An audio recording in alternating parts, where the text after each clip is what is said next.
often when we're going through change in our lives and we're seeking inspiration from philosophy, we look east to Buddhism or Taoism, or west towards Plato, Confucius or Stoicism.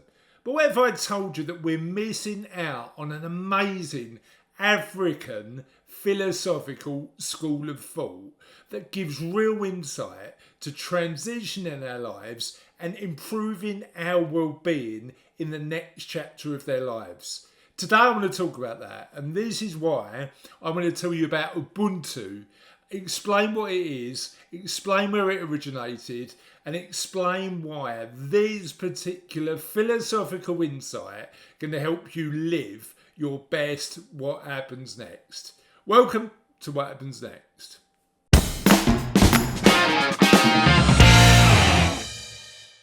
The concept of Ubuntu originated in South Africa millennia ago and came specifically from the Bantu-speaking languages of sub-Saharan Africa. Now, Bantu languages include languages you would have heard of like Zulu and Swahili, but actually hundreds more, because all those languages typically have the same definition of the word Ubuntu.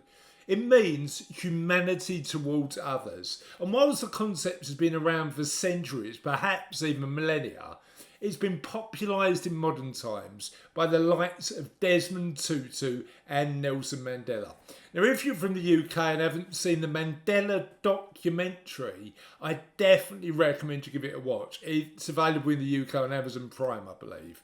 Particularly as it relates to the concept of Ubuntu and how Nelson Mandela treated the police and some of the soldiers who enforced the apartheid regime, but were treated with huge amounts of humanity and compassion, led primarily by Mandela through the Truth and Reconciliation Commission. It's definitely worth checking out.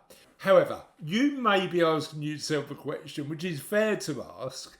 How does a concept which describes humanity towards others and was used by Mandela when he became president of South Africa actually apply to my life? And it's a completely fair question, but let me tell you how it does. You see, in my experience, working as a chartered financial planner for hundreds of people for a couple of decades now, particularly clients who are about to or have retired, the ones I see that do it most successfully have baked the concept, unknowingly, of Ubuntu into their lives. Because they understand that social connection and community and well-being matters. They understand that positive relationships drive what we do. They join clubs and have a positive impact to communities.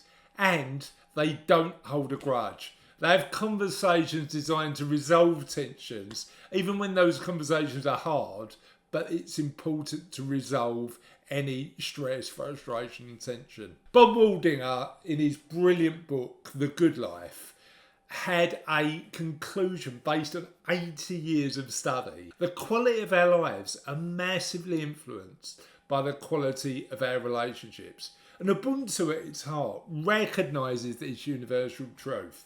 It highlights the fact that our identities and lives are undeniably entwined and interconnected with all other people and each other. You see, Ubuntu has 4 core principles which are worth reflecting on, I believe, when we're thinking about retirement or whatever you choose to do next. Firstly, communal humanism. The fact that as humans, our identities are often defined by how we work together and how we fit into a community. Next, it's all about collective responsibility, having a care for people in communities who you care about and care about you. Next, it's about restorative justice. And the concept of Ubuntu was highlighted amazingly well when Mandela effectively forgave the people who were intrinsic in the apartheid regime because he knew that was the only way to heal a country. But in our own lives, how many of us hold a grudge and how many of us damage ourselves because we don't forgive others?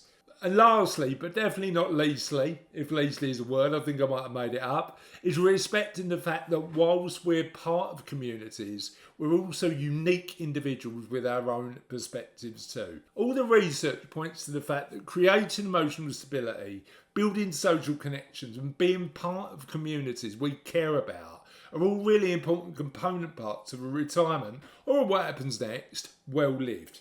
So here's the question. What tiny step can you take today to live your life with a bit more Ubuntu? What incremental change could you make today which helps you make the more of social connections, helping others, looking at collective meaning and purpose, and thinking about and aiming towards the right balance between your needs and the needs of the people you care about? That might be as simple as phoning or texting a friend. It might be supporting a community or joining a community you love. It might be having a difficult conversation with somebody you've had a contentious relationship with, but you've been meaning to fix.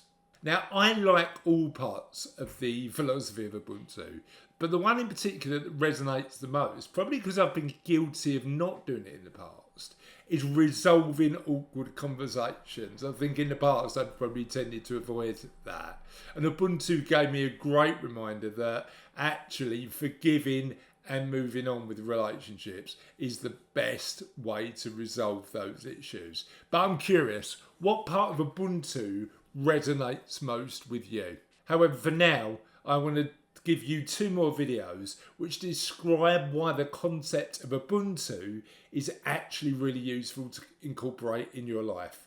In this video, we talk about the importance of social well-being and why we need human connection, because loneliness is so detrimental to us.